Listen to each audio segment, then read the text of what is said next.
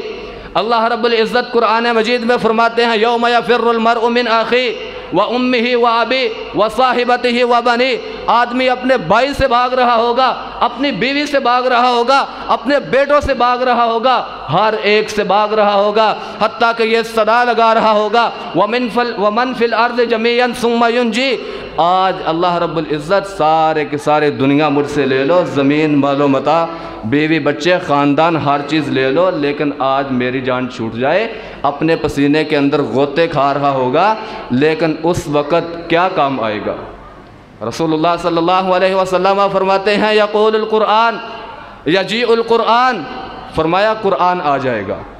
رب العالمین کی کچہری میں پھنسا ہوا ہے، ہر کوئی اس کے قریب نہیں آ رہا، لیکن رب العالمین کا قرآن آ جائے گا۔ اے رب منعتہ اللیل، یا اللہ پاک یہ رات کو مجھے پڑھتا رہا ہے، یہ سوتا نہیں تھا، یہ قیام اللیل کرتا تھا، یہ امام صاحب کے ساتھ پیچھے کھڑے ہو کر تراویح کی نماز ادا کرتا تھا، فشفعنی فیہ، اس نے دنیا کے اندر مجھے نہیں بلایا، آج میری سفارش اس کے متعلق قبول فرما دے۔ رسول اللہ صلی اللہ علیہ وسلم فرماتے ہیں فیشفعان،